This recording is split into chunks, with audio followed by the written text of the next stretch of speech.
માંડવી ઉત્તર રેન્જના ખતરાદેવી ગામે ઘરની પાછળ સંતાડી રાખેલ ગેરકાયદેસર સાગી અનામત ઝાડના મુદ્દામાલ નંગ અંદાજિત કિંમત ₹30,000 પકડી પાડતી સુરત વન વિભાગની ટીમ.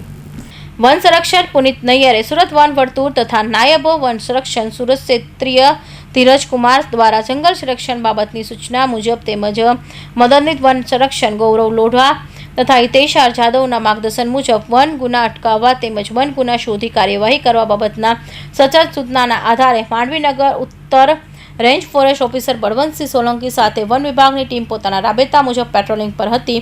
તે દરમિયાન તારીખ 27/5/2026ના રોજ સાંજના સમયે માંડવી ઉત્તર રેન્જના બુણધા રાઉન્ડના ખાતરાદેવી ગામેથી પુંજીભાઈ વિરસિંહભાઈ વસાવા રહે ખાતરાદેવી તાલુકો માંડવી જિલ્લો સુરત નાઓને ગેરકાયદેસર કબજામાં રહેલા ઘરે રાખેલા સાગી અનામત ઝાડ નંગ 10/0.439 ગેરકાયદેસર મુદ્દા માલ જથ્થો મળી આવતા તમામ મુદ્દા માલ કબજે લઈ ગુનો નોંધી ધોરણસર કાયદેસરની કાર્યવાહી હાથ ધરવામાં આવેલ છે. ગુનામાં પકડાયેલા મુદ્દા માલ સાગી લાકડા નંગ 10ની અંદાજિત કિંમત ₹30,000 છે. ગુનાની આગળની તપાસ માંડવી ઉત્તર રેન્જ ફોરેસ્ટ શ્રી બળદેવસિંહ સોલંકી તથા બુણધા શ્રી RT હિલીમ કરી રહ્યા છે.